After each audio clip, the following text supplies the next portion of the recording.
बिस्मिल्लाहिर्रहमानिर्रहीम। Chapter number 8 है, आज हम इसको स्टार्ट करेंगे। ये है ऑर्डिनल नंबर्स के बारे में। हमने पीछे चैप्टर नंबर 6 पढ़ा था जो कि कार्डिनल नंबर्स के बारे में था, और ये है ऑर्डिनल नंबर्स के बारे में। तो इस चैप्टर को स्टार्ट करने से पहले मैं थोड़ा सा इसके बारे में बता दूं कि ऑर्डिनल नंबर्स और कार्डिनल नंबर में डिफरेंट क्या है, ताकि आपको इस चीज़ को समझने में आसानी हो कि इसमें हम किन चीज़ों के बारे में पढ़ेंगे।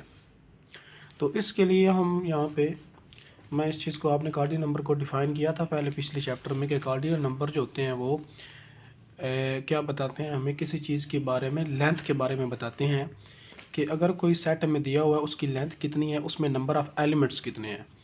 जबकि जो ऑर्डिनल नंबर होते हैं ये किसी एलिमेंट्स की पोजीशन के बारे में बताते हैं कि वो जो एलिमेंट है वो कहाँ पे मौजूद है। तो इन दोनों में ये डिफरेंट है। या इसके मैं एक एग्जांपल से आपको ये समझाता हूँ कि इसमें क्या है। देखिए, हम लेते हैं कि एक सेट ए हमने कंसिडर किया जिसके एलिमेंट हैं ए, बी, सी, डी और ई। ये हमारे पास एक सेट है। अब हमने इसको दोनों तरीक़ों से देखेंगे। एक हम इसमें बताएंगे कार्डिनल नंबर और दूसरा ऑर्डिनल, ताकि दोनों जो है उनके दरमियान आप डिफरेंस कर सकें कि ये कैसे हैं। कार्डिनल नंबर हमने पढ़ा था कि वो हमें बताता है किसी सेट की लेंथ के बारे में कि उसमें नंबर ऑफ़ एलिमेंट्स कितने हैं। तो इसमें अगर आप नंबर ऑफ़ एलिमेंट्स काउंट करें तो इसमें हमारे पास 5 एलिमेंट्स हैं। तो जो ए होगा इसका जो कार्डिनल नंबर होगा वो क्या कहलाएगा, 5। यानी कि इसकी लेंथ कितनी है, 5 है। इसमें 5 नंबर ऑफ़ एलिमेंट्स हैं, इसको हम बोलते हैं कार्डिनल नंबर। ऑर्डिनल नंबर क्या होता है, ये बेसिकली उसकी पोजीशन के बारे में बताता है, एलिमेंट्स की पोजीशन के बारे में, उसके आर्डर के बारे में कि अगर हमें कोई चीज़ दी है उनका आर्डर हमने कैसे रखना है, उनकी पोजीशन हमने कैसे बनानी है। फॉर एग्जांपल हमारे पास अगर 5 पेंसिल्स हैं तो हमने उनका आर्डर कैसे बनाना है, यानी फर्स्ट पेंसिल जो है उसको कहाँ पे रखना है, सेकंड को, थर्ड को, फोर्थ को और फिफ्थ को। तो हम उसका एक आर्डर बना रहे हैं, इसको हम कहते हैं ऑर्डरिंग। ऑर्डरिंग करना यानी कि उसका ऑर्डिनल नंबर जो है वो बताना। अब देखिए, इसमें अगर हम कहें कि अब बताएं कि जो सी है इसका ऑर्डिनल नंबर क्या होगा। तो जब हम सी के ऑर्डिनल नंबर की बात कर रहे हैं तो फिर हम ये बात कर रहे हैं कि सी की पोजीशन क्या होगी, सी को हमने किस पोजीशन पे रखा हुआ है। तो अगर आप यहाँ से देखें तो सी की पोजीशन देखें 1 2 3, ये बता रहा है कि सी जो है वो हमने थर्ड नंबर पे रखा हुआ है। तो जो थर्ड होगा वो सी का क्या कहलाएगा, ऑर्डिनल नंबर कहलाएगा। इस तरह अगर आप कहें कि डी जो होगा इसका ऑर्डिनल नंबर क्या होगा, वो क्या होगा, 4 के, ये हमारे पास फोर्थ पोजीशन पे पड़ा हुआ है। तो ये इनके दरमियान डिफरेंस होता है कार्डिनल नंबर के और ऑर्डिनल के। उसमें हमने सारा इसके बारे में पढ़ा था, उस सेट्स के बारे में, उसकी लेंथ के बारे में, उसमें कितने नंबर ऑफ़ एलिमेंट्स मौजूद होते हैं, फिर उनको डिस्कस किया था। और इस चैप्टर में हम ऑर्डिनल नंबर के बारे में पढ़ेंगे, उनकी पोजीशन के बारे में, उन पे फिर थ्योरम आएंगे कि किस तरह से वो उसमें आगे सारी कुछ डेफिनेशन उसी से रिलेटेड आएंगी, उसके आर्डर से रिलेटेड। जिस तरह के हमारे पास जो इसकी पहली डेफिनेशन है उसमें है कि well ordered sets. Well ordered sets जो है, अब ये ऑर्डिनल नंबर से उसी से ये हमारे पास आता है कि जिस तरह से हम नंबर को ऑर्डर देते हैं तो एक सेट बनता है, तो उसको हम क्या कहते हैं, वेल ऑर्डर्ड सेट कहते हैं। अब इसको हम डिफ़ाइन करते हैं। इसको डिफ़ाइन कैसे किया जाता है कि let A be an ordered set. अगर ए कोई ऑर्डर्ड सेट है, और ऑर्डर्ड सेट जो है वो हमने चैप्टर नंबर 7 में पहले पढ़ा था, then A is set to be well ordered. और ए को हम क्या कहेंगे, वेल ऑर्डर्ड कहेंगे। कब कहेंगे, if every subset of A contains of first element. अगर सेट ए का हर सबसेट जो है वो फर्स्ट एलिमेंट रखता हो, फिर हम कहेंगे कि जो ए है वो क्या है, वेल ऑर्डर्ड सेट है। यानी कि उसके कहने का क्या मतलब है कि अगर कोई सेट वेल ऑर्डर्ड है तो उसका फर्स्ट एलिमेंट हमें पता होगा। तो अगर किसी सेट के फर्स्ट एलिमेंट का पता है तो वो क्या कहलाएगा, उसका वो कहलाएगा वेल ऑर्डर्ड सेट। और अगर हमें उसके फर्स्ट एलिमेंट का ना पता हो फिर वो उस क्या वेल ऑर्डर्ड सेट नहीं होगा। फॉर एग्जांपल कि यहाँ पे उसने जो है ना इंटीजर का सेट, ये हमारे पास वेल ऑर्डर्ड नहीं होता। ये लीनियर ऑर्डर तो होता है लेकिन वेल ऑर्डर नहीं होता। लीनियर ऑर्डर हमने पढ़ा था कि एक ऐसा सेट होता है जिसमें अगर कोई दो हम एलिमेंट्स उठाएं तो वो क्या करेंगे, या वो एक दूसरे को प्रोसीड कर रहे होंगे या सक्सीड कर रहे होंगे। तो इंटीजर का सेट जो होता है वो इस टाइप का होता है कि इसमें जो एलिमेंट्स होते हैं वो 0, और इस साइड पे होते हैं ये पॉजिटिव एलिमेंट्स 1 2 3 4, ये इस तरह पॉजिटिव होते हैं सारे, और इधर होते हैं नेगेटिव एलिमेंट्स। यानी कि ये हमारे पास इस तरफ नेगेटिव इन्फिनिटी से ये पॉजिटिव इन्फिनिटी के दरमियान हमारे पास ये मौजूद होता है, और इसमें ये क्या होते हैं, ये सारे पॉइंट्स की शुरू में होते हैं, 1 2 3 नंबर होते हैं इसमें। अब ये जो सेट ऑफ इंटीजर है ये लीनियर ऑर्डर तो होता है कि इसमें अगर आप कोई भी दो एलिमेंट्स उठाएं, फॉर एग्जांपल 1 और 2 उठा लें, तो 1 जो होता है वो 2 को प्रोसीड करता है, तो इसलिए हमने एक पेयर उठाया, और वो क्या है उसमें वो एक दूसरे को प्रोसीड कर रहा है, यानी वो कंपेरेबल हैं, तो ये लीनियर ऑर्डर है। कोई भी दो एलिमेंट्स उठाएंगे हमेशा वो एक दूसरे को या फर्स्ट वाला सेकंड या वो प्रोसीड करेंगे या वो सक्सीड करेंगे, तो इसका मतलब है ये लीनियर ऑर्डर्ड है। अब ये वेल ऑर्डर्ड नहीं है। वेल ऑर्डर्ड क्यों नहीं है कि आप इसका फर्स्ट एलिमेंट नहीं बता सकते। तो हमने पहले डिफाइन किया कि वेल ऑर्डर्ड ऐसा सेट होगा जिसका फर्स्ट एलिमेंट हमें मौजूद होगा, कि हमने इस नंबर को फर्स्ट पे रखना है, इसको हमने सेकंड में इस तरह पोजीशन बनानी है, लेकिन हम इसमें नहीं बता सकते कि इसका फर्स्ट एलिमेंट कौन सा है, क्योंकि ये तो हमारे पास नेगेटिव इन्फिनिटी से स्टार्ट हो रहा है, और नेगेटिव इन्फिनिटी कोई नंबर नहीं है, ये एक अप्रोच है। तो इसका मतलब है यहाँ पे हमें वो फर्स्ट एलिमेंट इसका नहीं मिल रहा है इस सेट से कि ये इसका फर्स्ट एलिमेंट कहलाएगा। इसलिए ये जो इंटीजर का सेट होता है ये वेल ऑर्डर्ड नहीं होता, नॉट वेल ऑर्डर्ड। अब यहाँ पे एक वेल ऑर्डर्ड की अगर हम डेफिनेशन एग्जांपल लें, तो ये जो सेट ऑफ पी होता है, सेट पी जो पॉजिटिव इंटीजर का सेट होता है 1 2, जिसके एलिमेंट इस टाइप के होते हैं। अब इसमें हम बता सकते हैं कि इसका फर्स्ट एलिमेंट कौन सा है, ये है इसका फर्स्ट एलिमेंट, यानी इसकी हम पोजीशन के बारे में बता रहे हैं। इसका फर्स्ट एलिमेंट मौजूद है, इसका सेकंड एलिमेंट ये है, इसका थर्ड ये है, इसका फोर्थ ये है, इसका 5 ये। इसका मतलब है कि ये एक सेट ऑर्डर में दिया हुआ है, इसके हम बता रहे हैं कि इसका कौन सा एलिमेंट किस पोजीशन पे मौजूद है, यानी कि इसमें फर्स्ट एलिमेंट जो है वो हम बता सकते हैं कि वो क्या है, 1 है। तो इसलिए ये जो हमारे पास सेट है ये क्या कहलाता है, वेल ऑर्डर्ड कहलाता है। उम्मीद है आपको ये चीज़ क्लियर हो गई होगी। अगर फिर भी नहीं हुई तो फिर एक आसान सी अगर एग्जांपल जो हैं, अगर हम रियल लाइफ में इसकी एग्जांपल अगर कंसिडर करना चाहें, तो उसमें आप ऐसा करें कि 5 अगर हम पेंसिल ले लें, 5 पेंसिल लेते हैं जो कि डिफरेंट कलर्स की हो, यानी कि एक रेड की हो, एक हमारे पास ग्रीन की हो, एक वाइट हो, और इसी तरह एक ब्लैक और एक ब्लू। ये हमने 5 ले लिए पेंसिल, उनको ये ऊपर कलर हुए हैं उनके 5 पेंसिल के। अब अगर ये अब क्या एक सेट है 5 पेंसिल का, अगर हम कहें कि जो रेड है वो फर्स्ट पे पड़ी हुई है, ग्रीन 2 पे है, वाइट 3 पे है, ब्लैक 4 पे है, ब्लू 5 पे है, तो ये हम कह सकते हैं, अगर हमसे पूछा जाए कि वाइट किस पे है तो हम बताएंगे 3 पे है। 4 हम आसानी से कोई भी पेंसिल जो है वो आसानी से उसको हम तलाश कर सकते हैं, बता सकते हैं कि इसका आर्डर कौन सा है। जब हम ये बता लें कि इसका आर्डर कौन सा है और इसका फर्स्ट एलिमेंट हमें देखें, यहाँ से पता चला है कि रेड जो इसका फर्स्ट एलिमेंट है, तो ये एक ऐसा सेट होगा जो क्या कहलाएगा, वेल ऑर्डर्ड कहलाएगा।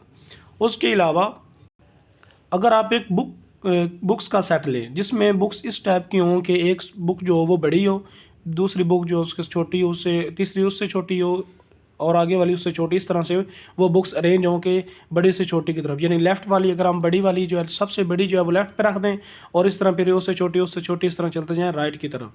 अब देखें अगर हम उसका फर्स्ट एलिमेंट जो है वो बड़ी बुक अगर हम उसको ले रहे हैं तो वो उसका क्या है, फर्स्ट एलिमेंट है। जब भी हमें कोई कहेगा कि इसमें से बड़ी बुक जो है वो उठाएं, हम फ़ौरन जो होगा उसका फर्स्ट पे जो होगी वो हम उठाएंगे। फिर इसी तरह अगर कहेगा वो उससे छोटी बुक उठाएं, उससे छोटी या सबसे छोटी उठाएं, तो फिर हम राइट वाली उठाएंगे। तो इसमें हम बता रहे हैं उनके आर्डर के बारे में बता रहे हैं कि कौन सी बुक किस जगह पे पड़ी हुई है।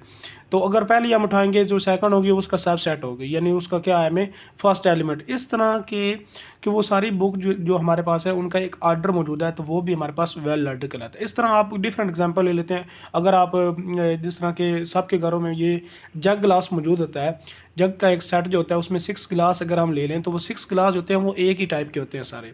अगर हम क्या करें उनको आर्डर कर दें, यानी कि फर्स्ट गिलास उसके एक आर्डर रख दें, वो फर्स्ट पे आए, फिर सेकंड पे आए, फिर फोर्थ थर्ड फोर्थ, इस तरह, तो हम बता रहे हैं कि ये इस तरह से हम उनको आर्डर में अरेंज कर दिया है, तो ये भी हमारे पास एक वेल ऑर्डर्ड सेट बन जाता है। उम्मीद है ये चीज़ अब क्लियर हो गई होगी। उसके बाद थ्योरम है 8.1, let A be a well ordered set. अगर ए हमारे पास कोई वेल ऑर्डर्ड सेट है, देन उसका फर्स्ट है कि every subset of A is well ordered. अगर ए खुद वेल ऑर्डर्ड सेट है, उसका हर सबसेट जो होगा वो भी वेल ऑर्डर्ड कहलाएगा। जिस तरह कि हमने ये एग्जांपल लिया है अभी कि पी जो है हमारे पास क्या है, एक वेल ऑर्डर्ड सेट है। अगर हम इसका सबसेट लें, उसको हम दे लें नाम बी का, तो उसके एलिमेंट्स अगर ये ले लें 2 3 4 और 5, ये वाले एलिमेंट्स अगर हम उसमें ले रहे हैं तो ये अब इसका क्या है, सबसेट है। अब चूंकि पी जो है वो खुद वेल ऑर्डर्ड है, तो ये जो हमारे पास बी होगा ये भी वेल ऑर्डर्ड कहलाएगा। तो ये इसका फर्स्ट पॉइंट था। सेकंड पॉइंट इसका ये है, if B is similar to A, अगर वो सेट जो बी हमने लिया है वो सिमिलर हो उस सेट ए के जो कि वेल ऑर्डर्ड है, तो फिर बी भी क्या होगा, वेल ऑर्डर्ड होगा। अगर क्या हो, बी जो हो वो सिमिलर हो उस ए के, और ए क्या हो, वेल ऑर्डर्ड सेट हो, तो फिर बी भी वेल ऑर्डर्ड सेट कहलाएगा। ये थ्योरम जो है वो आपने याद रखना है, इसकी स्टेटमेंट, क्योंकि ये हमने आगे जाके इसको यूज़ करना है। अब इसकी एक एग्जांपल लेते हैं इसी सेट की, इस थ्योरम की एग्जांपल जो इसको डिफाइन करेगी, उसमें हम लेते हैं ये जो सेट पी लिया हुआ है, यही हम इसकी एग्जांपल ले लेते हैं। ये हमने सेट पी लिया जो कि वेल ऑर्डर्ड सेट है। अब उसमें क्या था, उसका पहला पॉइंट ये था कि अगर उसका एक सबसेट लें, जिसकी एग्जांपल ये पहले दी है, अगर इसमें क्या करें, इसको हम इसमें से दो सबसेट लें। एक को हम क्या लेते हैं A1, जिसमें हम एलिमेंट्स इस टाइप के रख लेते हैं जो कि 1 3 5 7, यानी जो ऑड होंगे उनको रख लेते हैं 9 अप टू सो ऑन। ये हमने ए ले लिया। इसी तरह A2 जो है उसमें एलिमेंट्स रख देते हैं even 2 4 6 8 10 up to so on. अब ये जो दोनों हैं A1 एंड A2, ये दोनों क्या हैं, सब सेट हैं उस सेट P के। और यहाँ से अगर आप देखें P के ये दोनों सब सेट हैं, P एक वेल ऑर्डर्ड सेट है। इसको देखें, ये भी हमारे पास एक वेल ऑर्डर्ड सेट है, फर्स्ट एलिमेंट मौजूद है। A2 भी एक वेल ऑर्डर्ड सेट है, इसमें भी फर्स्ट एलिमेंट मौजूद है। तो ये पहला उसका ऑक्सियम होगा। दूसरा उसमें था कि अगर क्या हो कि एक ऐसा सेट हो जो इस P के सिमिलर हो, तो फिर वो भी क्या कहलाएगा, वेल ऑर्डर्ड कहलाएगा। देखिए हम क्या करते हैं, इन दोनों का अगर यहाँ पे यूनियन ले लें, A1 यूनियन A2, तो वो क्या सेट बनेगा, वो कुछ ऐसा सेट बनेगा कि 1 3 5 7 अप टू सो ऑन, और फिर होगे 2 4 6 8 अप टू सो ऑन। तो ये हमारे पास एक सेट बन जाएगा जिसमें पहले सारे ऑड आ रहे हैं, फिर उसके बाद इवन आ रहे हैं। तो ये इन दोनों का क्या है, एक कम्बिनेशन जिसको हम कॉन्कैटिनेशन कहते हैं। और ये हमारे पास एस जो है वो इनका यूनियन है। अब जो सेट एस है ये सेम है सेट पी के साथ, क्योंकि वही नंबर ऑफ एलिमेंट्स जो हैं वो इसमें भी मौजूद है। तो ये हमारे पास एस भी क्या कहलाएगा, वेल ऑर्डर्ड कहलाएगा। अगर आप यहाँ से इसको चेक भी करें कि इसका फर्स्ट एलिमेंट मौजूद है, तो इसलिए ये वेल ऑर्डर कहलाता है। और ये अगर हम ये इसलिए यहाँ पे आए, उसने बताया था कि अब वो हमने उसको प्रूव भी कर रहे हैं यहाँ पे कि अगर हमने कोई सेट लिया है पी जो कि वेल ऑर्डर्ड है, अगर कोई और सेट लेते हैं एस जो उसके सिमिलर हो, तो फिर एस भी क्या होना चाहिए, वेल ऑर्डर्ड। और हमने देखा कि वो यहाँ पे वेल ऑर्डर्ड मौजूद है। तो ये यहाँ पे इसकी एक एग्जाम्पल भी हो जाती है। उसके बाद है theorem 8.2, suppose I belongs to I is a well ordered family of the disjoint well ordered set। ये हमारे पास एक फैमिली है पूरी, किन की, डिसजॉइंट वेल ऑर्डर्ड सेट की। डिसजॉइंट यानी कि वो सब क्या है, एक उनके दरमियान कोई भी जो पॉइंट है वो उनके दरमियान वो सिमिलर पॉइंट नहीं मौजूद नहीं है, इंटरसेक्शन मौजूद नहीं है। अगर उनका हम इंटरसेक्शन लेंगे तमाम सेट्स का, तो वो एम्प्टी आएगा, वो क्या है, डिसजॉइंट हैं और वेल ऑर्डर्ड सेट हैं। That is I is well ordered and A I is well ordered. और जिससे वो ले रहे हैं वो भी वेल ऑर्डर्ड है। और ये जितने सेट हैं ए आई यानी A1 A2 A3 A4 जितने भी बांड हैं वो सारे क्या है, वेल ऑर्डर्ड है और सारे डिसजॉइंट हैं। देन द यूनियन SU आई ए आई, जब इन सब का हम लेंगे union with the usual ordering is well ordered, तो वो भी क्या कहलाएगा, वेल ऑर्डर्ड कहलाएगा। जिस तरह के हमने ये यहाँ पे एग्जांपल ली थी, यहाँ पे हमने दो सेट लिए थे A1 और A2 और दोनों क्या थे, डिसजॉइंट थे। यानी अगर हम इनका इंटरसेक्शन ले A2 और A1 का, तो वो हमारे पास एम्प्टी आएगा, इनमें कोई भी कॉमन पॉइंट मौजूद नहीं होगा। तो उसने वही बोला है कि अगर इनका यूनियन ले तो वो भी क्या आएगा, वेल ऑर्डर्ड का आएगा। अब ये हमने दो इसके लिए थे, हमने यहाँ पे इसके सबसेट लिए थे, तो इसका हमारे पास ये वेल ऑर्डर्ड थे। अगर हम क्या करें कि इस तरह के कोई और एक और इसमें से ले लें, अगर सेट हम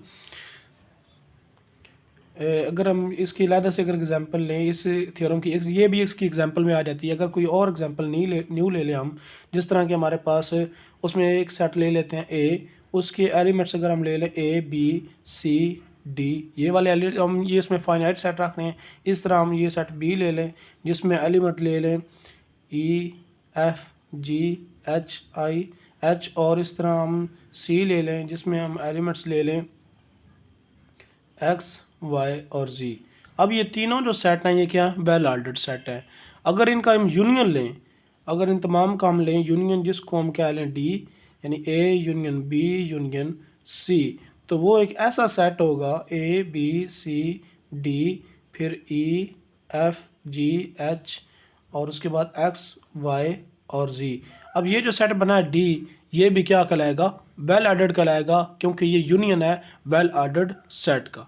तो ये इस थ्योरम की यहाँ पे एग्जाम्पल बननी थी।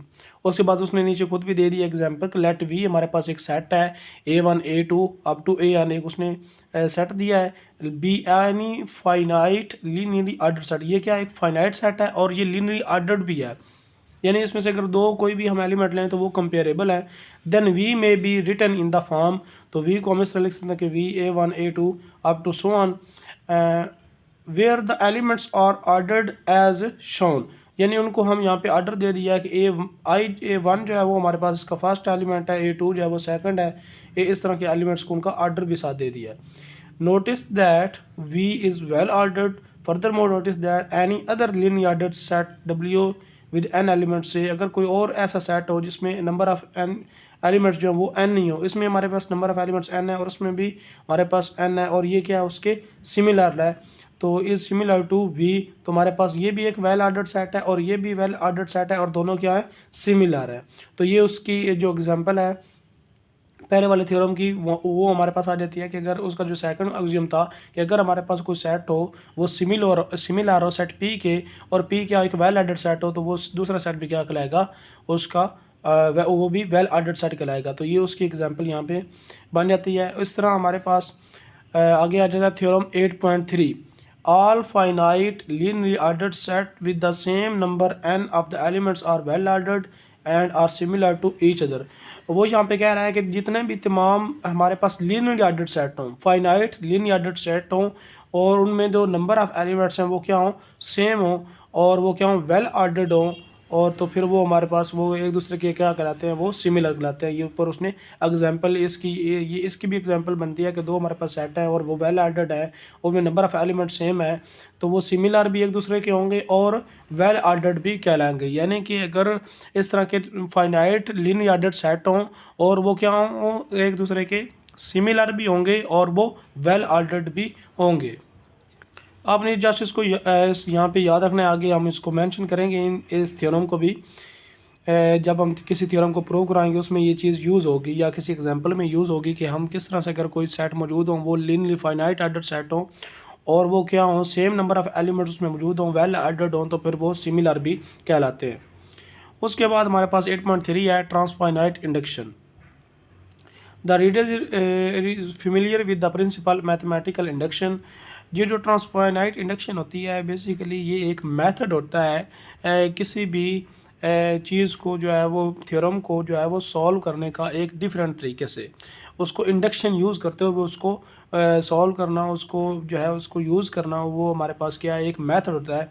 उसमें हमारे पास पहली चीज़ जो जिसको हम ट्रांसफाइनाइट इंडक्शन है उसको हम बेसिकली कहते हैं कि प्रिंसिपल ऑफ मैथमेटिकल इंडक्शन, कि ये प्रिंसिपल ऑफ मैथमेटिकल इंडक्शन है एक मेथड है कि ये मेथड क्या कहता है कि let S be a subset of the set P counting number with the following two properties. हमारे पास S एक जो है वो सबसेट है सेट P का और P हमारे पास क्या है सेट ऑफ पॉजिटिव इंटीजर है। तो अगर S उसका सबसेट है देन उसके दो एक्सिम हमारे पास होल्ड करते हैं कि फर्स्ट ये होता है कि वन जो होगा वो S से अगर क्या कर रहा है बिलोंग कर रहा है वन S से, और दूसरी चीज़ क्या है कि if n belong to S then n+1 belongs to S।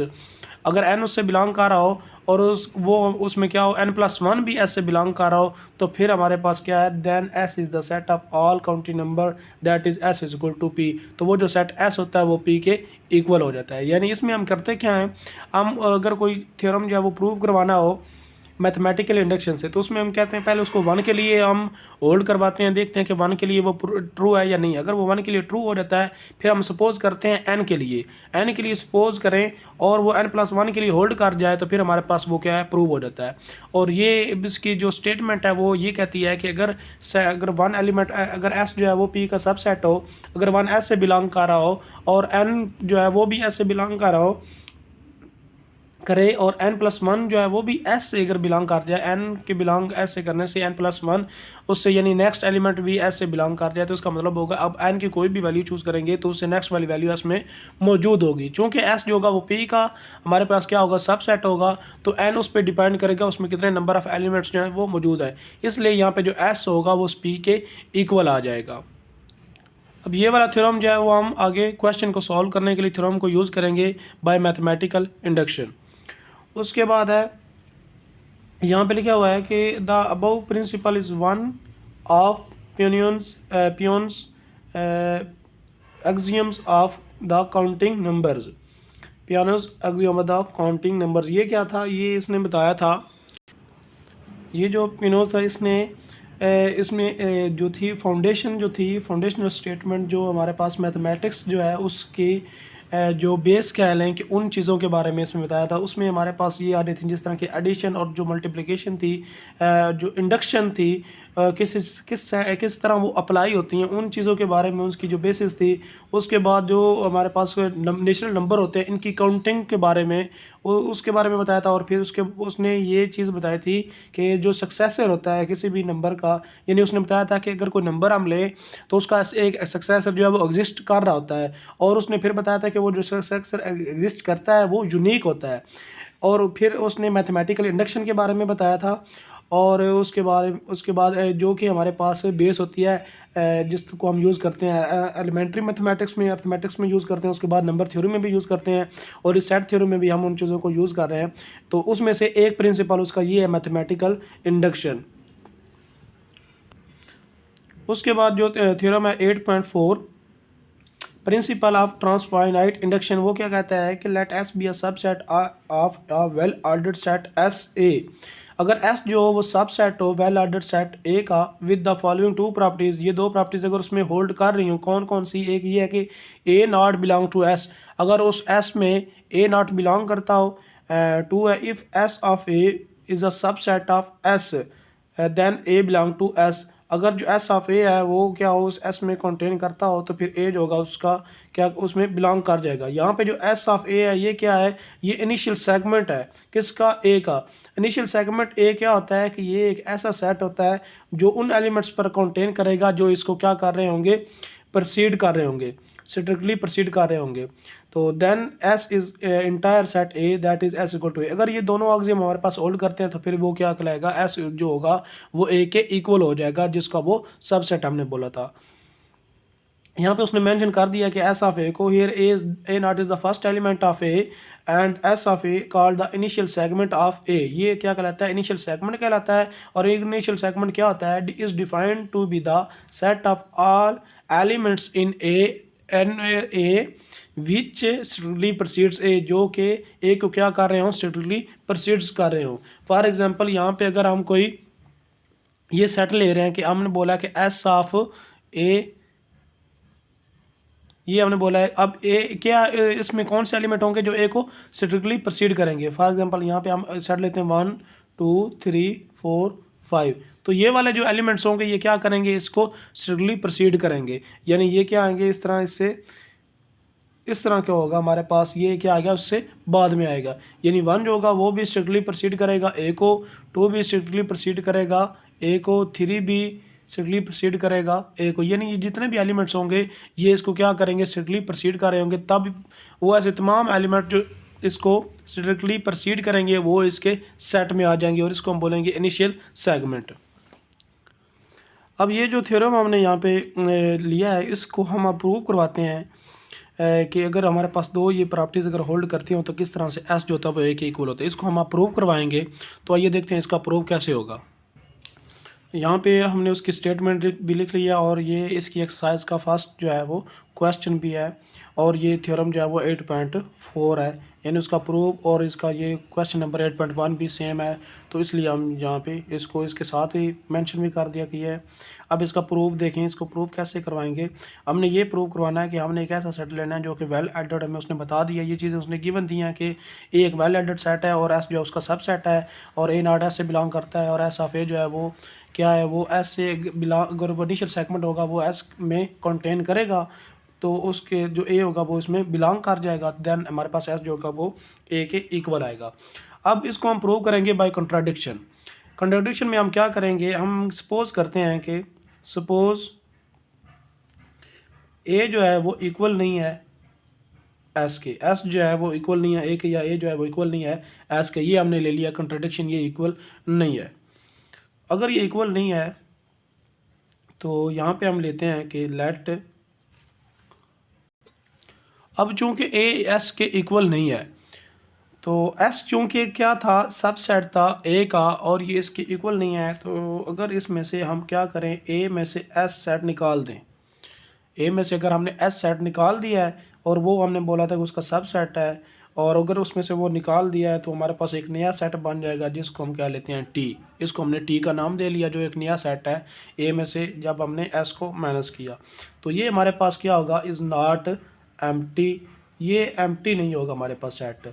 इसका मतलब क्या है, टी जो होगा is not equal to empty, ये खाली सेट मौजूद नहीं होगा, इसमें कुछ ना कुछ एलिमेंट्स ज़रूर मौजूद होंगे। क्यों होंगे, क्योंकि हमने एक बोला था कि वो क्या है कि वेल ऑर्डर्ड सेट है और हर वेल ऑर्डर्ड सेट जो होता है उसका फर्स्ट एलिमेंट जो है वो एग्जिस्ट कर रहा होता है। इसका मतलब है इसमें एक एलिमेंट जो है वो लाजमी मौजूद होगा। अब चूँकि ए जो है वो वेल ऑर्डर्ड सेट है तो since A is well ordered, अब अगर ए वेल ऑर्डर्ड है और टी जो है वो कहाँ से आया, उस ए में से जब एस को निकाला टी आया, यानी इसमें टी में वो वाले एलिमेंट्स होंगे जो ए में मौजूद होंगे। तो अगर टी हमारे पास ए जो वेल ऑर्डर्ड है तो टी इसका मतलब होगा कि इम्प्लाई करेगा टी हैज़ फर्स्ट एलिमेंट, वो हमारे पास क्या रखेगा, फर्स्ट एलिमेंट उसमें मौजूद होगा। चूँकि टी कब आया, जब हमने उस ए में से एस को निकाला है, यानी इसमें ए में वो ए जो है वो फर्स्ट एलिमेंट रखता है तो टी उसी में से आया, तो इस मतलब इसका मतलब होगा कि टी भी जो होगा वो फर्स्ट एलिमेंट रखेगा। और उस एलिमेंट को हम क्या लेते हैं से टी नाट, उसको हमने कह लिया कि वो जो एलिमेंट है इसका टी का जो फर्स्ट एलिमेंट है वो टी नाट है। अब अगर कोई एलिमेंट जैसे हम लेते हैं कि each element x belongs to s of t naught, अगर हर एलिमेंट जो होगा जो x जो है वो एस ऑफ टी से नॉट से बिलोंग करेगा, कब करेगा, जब x जो होगा वो इस टी नॉट को क्या करेगा, प्रोसीड्स। इसमें कौन से एलिमेंट होंगे, ऐसे एलिमेंट्स जो इस टी नॉट को प्रोसीड्स, टी नॉट इस टी नॉट को क्या करेंगे, प्रोसीड करेंगे। एस ऑफ टी नॉट क्या है, ये एक इनिशियल सेगमेंट है, इसमें ऐसे एलिमेंट्स मौजूद होंगे जो इसको क्या, इस टी नॉट को क्या करेंगे, प्रोसीड, और उसको हमने बोल दिया एक्स के, वो एक्स एलिमेंट होंगे। अब वो कोई भी एलिमेंट हो सकता है, ऐसे तमाम एलिमेंट्स जो इस टी नॉट को प्रोसीड करेंगे वो इस सेट में मौजूद होंगे, इसके इनिशियल सेगमेंट में मौजूद होंगे। अब चूंकि हमने ये बोला था कि जो टी नॉट है वो इस टी का क्या है, फर्स्ट एलिमेंट है। अगर टी नॉट जो है वो टी का फर्स्ट एलिमेंट है तो ये वाले जो एलिमेंट्स होंगे जो इसको प्रोसीड कर रहे होंगे फिर वो तो टी नॉट में मौजूद नहीं होंगे, यानी कि ये जो सेट होगा ये टी नॉट में मौजूद नहीं होगा, क्योंकि हमारे पास इसका फर्स्ट एलिमेंट टी नॉट था। तो टी नॉट अगर इसका फर्स्ट एलिमेंट जो पीछे वाले एलिमेंट जो इसको प्रोसीड कर रहे हैं टी नॉट को, ये टी नॉट है, अगर वो वाले एलिमेंट जो इसको टी नॉट को प्रोसीड कर रहे हैं फिर वो इसमें कैसे मौजूद होंगे, कि ये देखें हमारे पास टी है और इस ये सेट है, इसका फर्स्ट एलिमेंट जो है वो टी नॉट है, आगे इस तरह ये चलता जा रहा है। अब वो वाले एलिमेंट जो इसको प्रोसीड कर रहे हैं वो हमने बोला है कि एक्स उसमें से अगर हम ले लें, ये इसको क्या कर रहे हैं, प्रोसीड कर रहे हैं। अब एक्स जो इस सेट में तो मौजूद नहीं है, इस सेट में मौजूद नहीं है, और एक्स किस में है, इस टी नॉट में मौजूद करता है, यानी इसमें वो तमाम एलिमेंट्स हैं जो इस टी नॉट को प्रोसीड, अब वो सारे एलिमेंट इसमें तो टी में मौजूद नहीं होंगे, यानी कि इसका मतलब क्या होगा, जो एस ऑफ टी नॉट है does not belongs to T, ये टी में कंटेन नहीं करेगा, टी से बिलोंग नहीं करेगा, क्योंकि हमारे पास जो टी है उसका जो फर्स्ट एलिमेंट था वो टी नॉट था, बिलोंग नहीं करेगा, या क्या कहेंगे कि ये इसका क्या है, सबसेट नहीं होगा टी का। अगर ये टी का सबसेट नहीं होगा, एस ऑफ टी नॉट जो है वो टी का सबसेट नहीं होगा, तो इसका मतलब है, और टी कहाँ से निकला था, जब ए में से हमने एस को निकाला था। अगर ये इसमें मौजूद नहीं है तो फिर वो किस में हो जाएगा, इस एस में कंटेन कर जाएगा, क्योंकि ये क्या था, इसका डिफरेंस था टी। अगर इस टी में मौजूद नहीं है तो वो लाजिम तौर पर किस में कर गया, इस एस में कर गया। सो देयरफॉर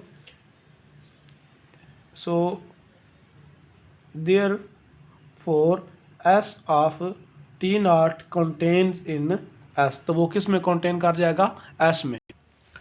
तो S of T not contains in S, तो बाय 2, ये जो हमने दूसरी इसकी हमारे पास अजम्पशन थी कि अगर एस ऑफ ए जो है वो एस से बिलोंग करता हो, यानी इनिशियल सेगमेंट का जो सेट है वो एस से बिलोंग करता हो, तो फिर एज होता है वो, ये वाला एज होता है वो इस एस से बिलोंग कर रहा है। तो यहाँ पे अगर जो एस ऑफ टी नॉट है एस से बिलोंग कर रहा है, यानी एस ऑफ टी नॉट अगर कंटेन कर रहा है एस में, तो ये इम्प्लाई करेगा कि जो टी होगा वो बिलोंग कर जाएगा एस से, अकॉर्डिंग टू दिस। अगर एस ऑफ ए जो है वो एस में कंटेन करता है तो ए एस में कंटेन कर जाएगा। सेम इसी तरह एस ऑफ टी नॉट अगर एस में कंटेन कर रहा है तो ये टी नॉट जो होगा वो बिलोंग कर जाएगा एस से। अगर एस से बिलोंग कर रहा है तो हमने यहाँ पे क्या कहा था कि जो टी नॉट है वो फर्स्ट एलिमेंट है टी का, यानी कि ये यहाँ पे क्या आ गया, कंट्राडिक्शन आ गया है। दिस कंट्राडिक्ट्स टू, कि हमारे ने कहा था कि टी जो है वो किस में कंटेन करता है, टी में।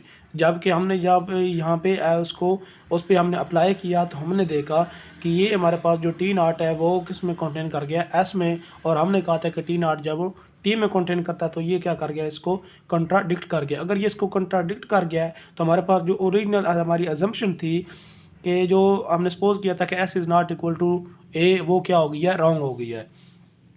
सो आवर assumption कह लें या supposition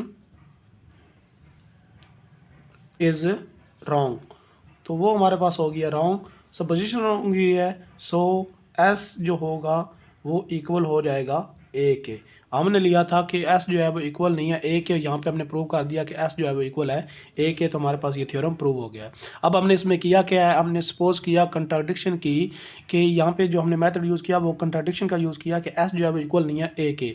अगर s इक्वल नहीं है a के तो हमने यहाँ पे लिया कि अगर a में से वो वाला s निकाल दें तो हमारे पास एक नया सेट बन जाएगा जिसको हमने t कह दिया। अब t जो है वो एम्प्टी नहीं है, क्यों एम्प्टी नहीं होगा, क्योंकि a जो होगा वो वेल ऑर्डर्ड सेट है और हर वेल ऑर्डर्ड सेट में फर्स्ट एलिमेंट मौजूद होता है, इसलिए टी जो होगा उसमें कम से कम एक तो एलिमेंट लाजमी मौजूद होगा, तो टी जो है वो क्या होगा, नॉट एम्प्टी होगा। Since A is well ordered, A हमारे पास वेल ऑर्डर्ड सेट था तो टी हैज़ फर्स्ट एलिमेंट से टी नॉट, क्योंकि ये उसी से हमारे पास आ रहा था। वो वाले एलिमेंट्स इसमें टी में होंगे जो ए में मौजूद होंगे, तो इसमें वो टी नॉट भी मौजूद होगा क्योंकि वो हमारे पास वेल ऑर्डर्ड सेट था। अब हमने यहाँ पे ये कह दिया कि टी जो है, टी नॉट जो है वो बिलोंग करता है टी से। यहाँ पे हम कह रहे हैं कि टी नॉट जो है वो बिलोंग करता है टी से। Each element x belongs to S of T not, क्योंकि ये क्या इनिशियल सेगमेंट है, इसमें वो तमाम एलिमेंट्स होंगे जो इस टी नॉट को क्या करेंगे, प्रोसीड करेंगे। अब एस ऑफ टी नॉट जो होगा वो बिलोंग नहीं करेगा टी को, क्योंकि टी का जो फर्स्ट एलिमेंट था वो टी नॉट था और इसमें वो वाले एलिमेंट हैं जो उसको प्रोसीड कर रहे हैं, तो लाजमी तौर पर ये वाले एलिमेंट इसमें मौजूद नहीं होंगे और तो ये इसमें, इसका मतलब है इसमें कंटेन नहीं करेगा। सो अगर ये इसमें नहीं कर रहे हैं तो लाजमी तौर पर ये किस में कर जाएंगे, इस ए एस में कर जाएंगे अगर उस ए में मौजूद नहीं है, क्योंकि टी जो है इन दोनों का क्या है, डिफरेंस है। तो ये वो कर गए हैं यहाँ पे एस में कर गए हैं, तो ये हमारे पास कंट्राडिक्शन आ गया है कि वो टी नॉट जब वो इस टी में बिलोंग करता है, तो जो हमारी ओरिजिनल अजम्पशन थी वो हमारी क्या हो गई, रॉन्ग। तो इसलिए एस जो है वो इक्वल है ए के, तो यहाँ पे हमारा थ्योरम जो है वो प्रूव हो गया।